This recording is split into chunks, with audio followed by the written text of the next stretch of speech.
And another distraction, can I say? Show you inside. And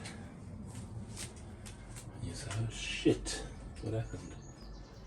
We're not finished yet. This one's going to be the biggest problem at this point, because the whole filling system for the diesel is in behind there with filters and all sorts of chambers. So I've got to cut all of that out, all the way up there, and then re-weld a section in there. This side is a massive patch, probably a good, I don't know, 400 mil from the bottom all the way to the top of the curve in there.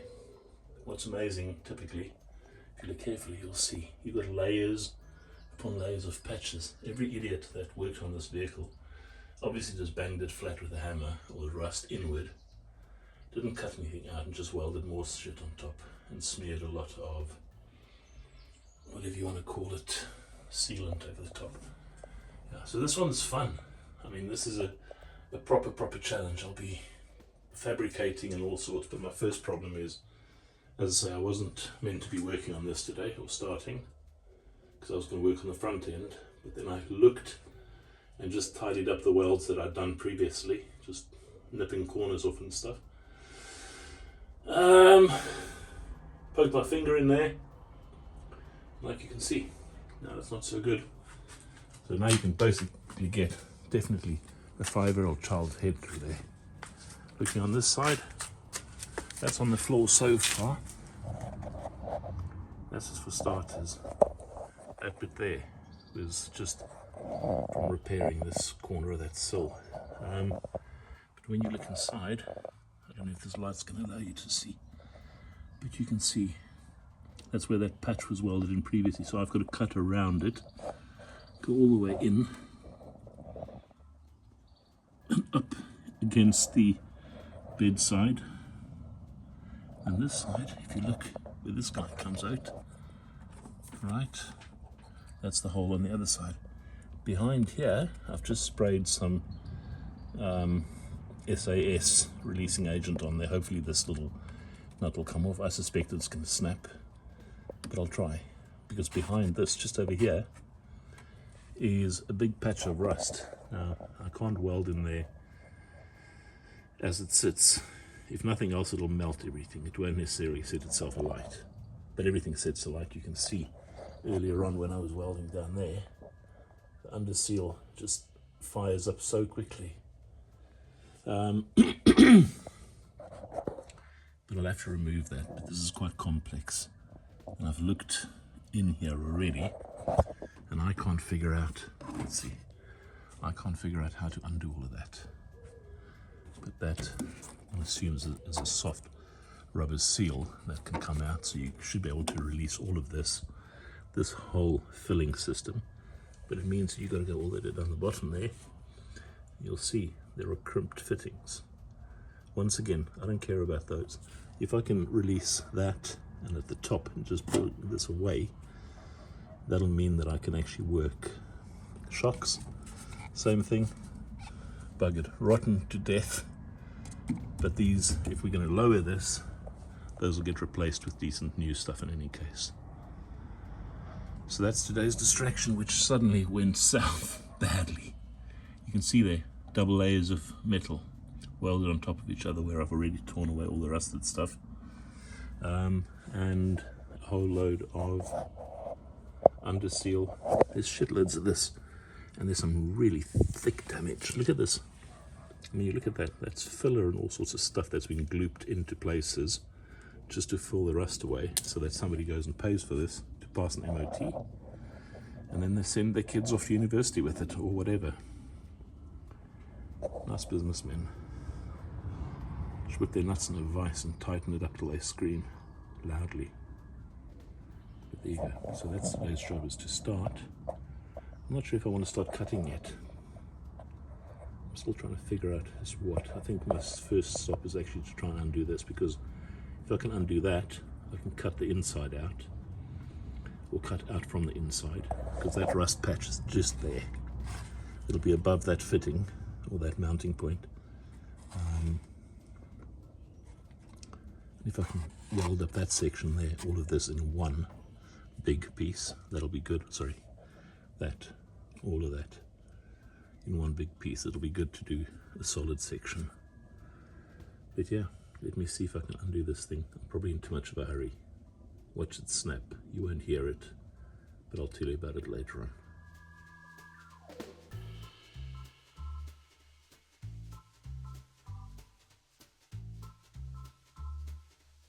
I think that bit turned out as expected. I mean, that was probably never going to release or allow any penetrating fluid in there. But we have this loose now. You can see. Now I can get in behind, put a little wedge in here so that doesn't get contacted while I'm welding. And then at least from the inside, I can weld in a fresh plate. The outside will be a bit of a problem. I've just got to figure out where this was anchored, because this anchoring point, I'm not sure where it is. But what I'll try and do is put a punch through there and see if I can punch that out. It's got to go somewhere, and I'm looking underneath here, there's no access, so I think it might be at floor height. Sorry, it's a bit of a rock and roll kind of thing, but yeah, at least we have some leeway to get this away from the welding, so I can shove a metal plate in or a wet rag or something just to make sure nothing sets itself alight. That one's easy. That's just cut and weld and make sure you don't cut through these pipes. So yeah, I'll probably put a bit of ply in there to make sure that I can smell it when I penetrate through with the grinding disc. A sheet of ply in there somewhere. And then down here, either the same or maybe even the same piece of ply just in here somewhere, so that that's isolated. So yeah, much fun today. I don't even know what the time is. It's funny how time flies when you're having fun. This lot, looking forward to that. But I think it's not insurmountable. Other people have done it. I can see no reason not to do it. This, if I can find a new set of lowered suspension, I'll be chuffed as hell. Especially if it's cheap or free. Because there's free stuff out there. Just got to know who has really given up on something and doesn't need it anymore. But yeah, time to put the radio back on again and get on to this stuff. See, what I'll do is I'll basically just see. You'll hear me squeal when I penetrate myself with lots of shit.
Position.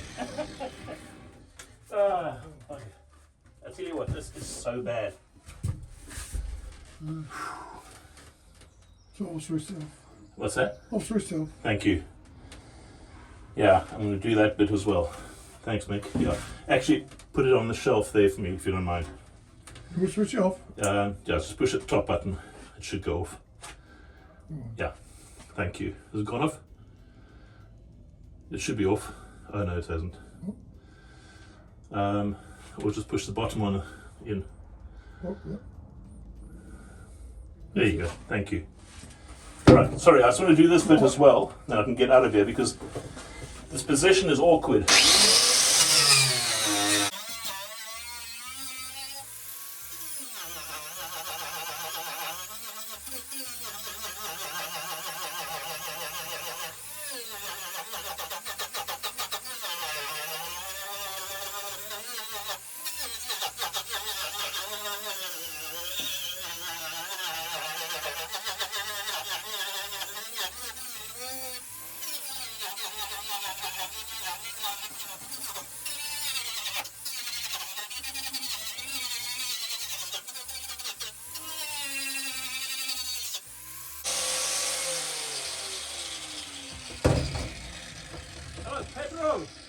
How are you doing, buddy? All good? Very good. You have a good day at work? Yes. Good, good. This is bad, man. This side, escape, go Australia. There's a lot of work here, but like everything else, I just have to little bit. We'll fix it. No. Paciencia. For today, I'm done. No more work today. Tomorrow more. Yeah, absolutely. So this is what we have. The strut tower, which I'd hoped wasn't affected, has some rust. That'll be the first thing I repair. This side, right from the bottom up, there's a shed load of rust. I'll have to cut this whole section out and replace it up to the top. I might do it in 3 parts. This whole flat bent section in one, undo all of the welding. And then this side is a nightmare because I have to do the side of the bed side as well. All the way down there, all the way down here. Make up new parts. Now I missed a spot, let me quickly grind that as well. I didn't get to that, so there's another hole. But yeah, that's World War III for you. But we'll get to it, like everything else in life. Just got to keep going, chomp it bit by bit.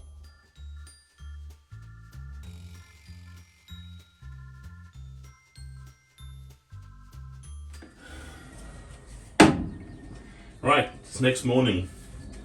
I probably need to get a fan to sit in that corner and blow the whole time while I'm trying to weld and grind and cut.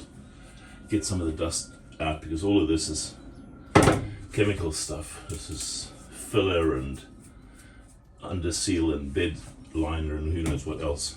But I like working in a clean area, so my first job in fact normally at night. But last night I had Mickey here. He weighs less than 8 stone now. There is nothing left of the man. He doesn't eat, he doesn't drink other than beer.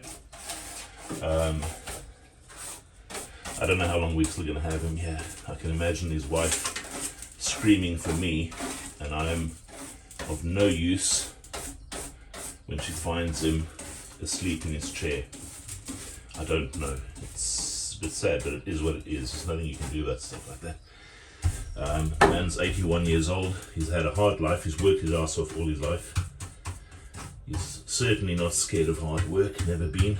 But he said to me yesterday, he said he can't be bothered even walking around. He is just so burnt out. And there's clearly something going on because he's not eating, he's not drinking. Zero appetite. I'm just looking at these holes. Where do I sweep this shit to get it together in one space? I think this is probably going to be the easiest. It's literally just going over the ribs. Not in the ribs, but over the ribs. And I'm sure a lot of people say, why are you cleaning up? Because that's how I do this stuff. It just works for my head.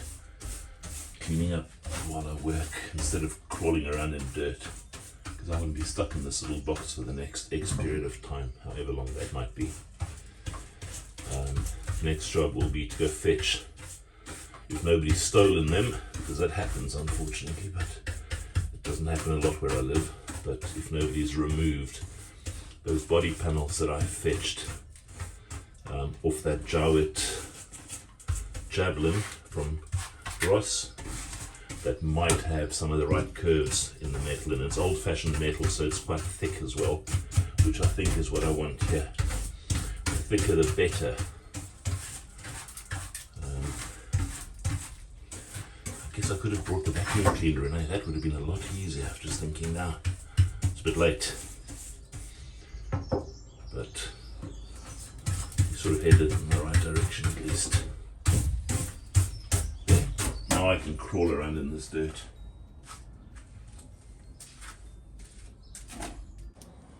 Alright, clearing up for the moment. This won't be the end of it. Oh my word, I've just seen another problem. That's okay, we'll deal with it.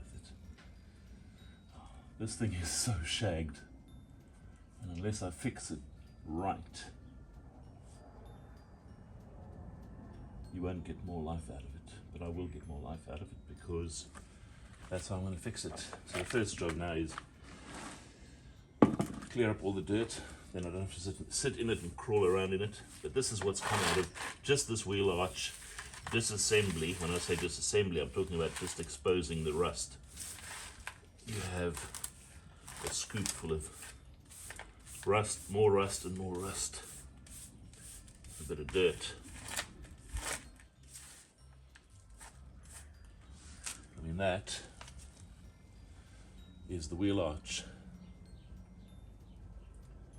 on the inside, and that's what I got off the outside. This is all the stuff they use to either seal up.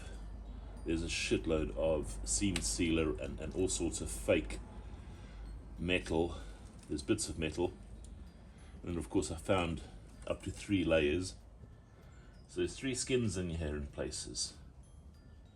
I said it before, it probably beats having a 4-skin car, but right now the next job will be bring those pieces in, start cutting and shaping to form the repair patches that have to go into the holes on the inside. Yeah, you said it's going to be fun. It certainly caught me unawares. So yeah, buyer beware. Next job, my pieces of steel. It's real old-fashioned thick stuff, and I think that's probably the best way to go when it comes to replacing those inner arches. Put some half-decent steel in, not fridge and tumble dryer sides or whatever else has gone in there before. This has actually got, if you look, it's got some nice bits. There's pre-bent edges, so you can always harvest those to get really nice curves, some tight curves. And these little sections, sometimes you need to build a recess or you need an inspection panel. These are pre-made. Cut them out, weld them in, and put a plate on them. And then obviously on this side, I don't know if you remember the inside of this thing, but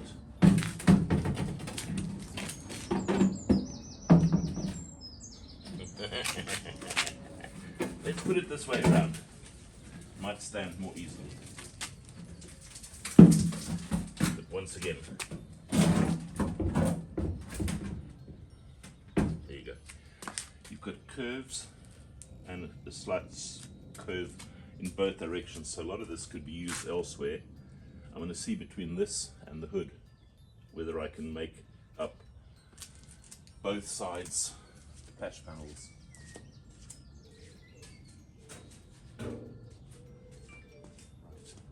The hood was my first intent. Getting the hood, I thought, would give me some really nice tight curves I could work with, either there all the way down. There's been rust repairs in the past, but there's not a lot of them, so at least there's enough material to harvest here. Sections, there's a swage line there that I can't use, not at the minute.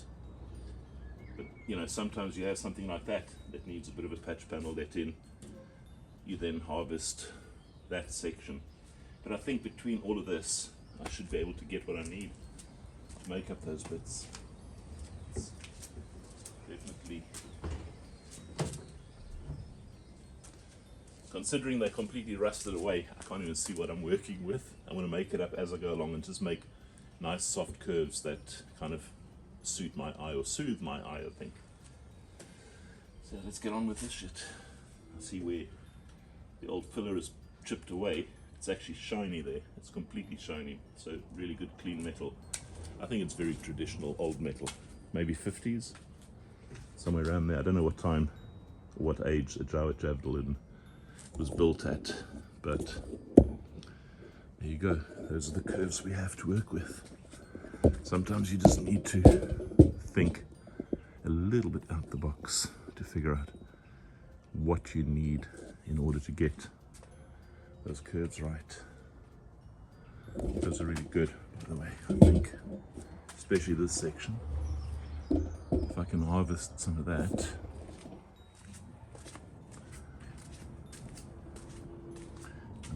in there where those sections are, because that's a nice curve, a bit like this one, maybe just slightly more bulbous.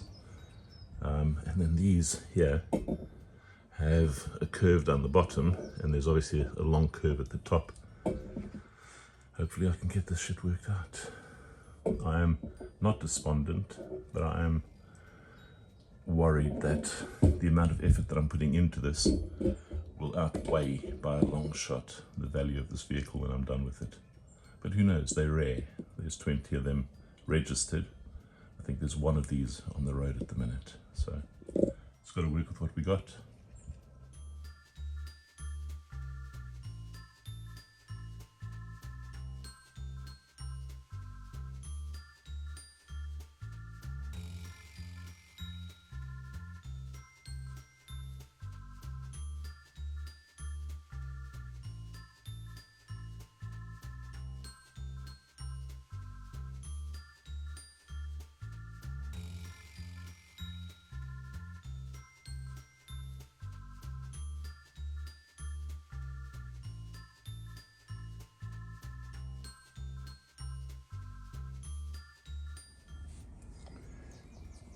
This is the madness.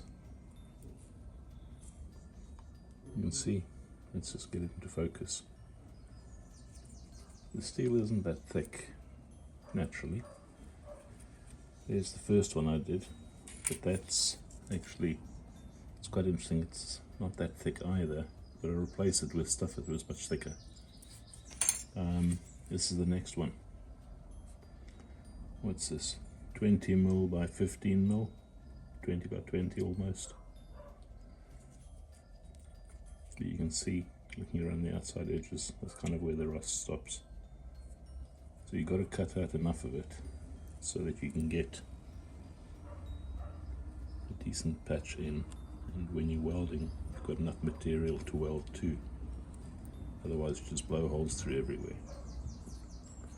And I'm using this, which is way over engineered. I should really be using my regular plate. But yeah, this is what I used to replace that section in the turret. Probably thicker than what was in there in the first place. But I'd rather be safe than sorry. Saying that, when you look at these two together, this is definitely thicker than that. I think this is regular body panel. And that's the turret material, which is somewhat thicker. But yeah, bit by bit. I'm starting with the little pieces, not for confidence, but rather just because, first of all, the turret is a problem in as much as that's very structural. And I'm working down from there, fixing all the bits and pieces. But it's a nice day outside, it's warm. There's a breeze, which isn't ideal for welding, but it's good for keeping the gases out, because I didn't bring a fan down to put inside there with me. So next job, cut a piece, shape it, go weld it in. I don't know if you can see from this angle, but there's actually a curve in that. So what I did with the replacement panel, or replacement piece, is put a bit of a curve into it as well, so it's like a spoon. So I'll be cutting there where I've marked, cutting it, and then you end up with the same, flipping it over with a bit of a bulge over there. This is what takes time if you want to do it right. Fingers crossed we can get it welded in and secured. It'll be nice. Batch number 2.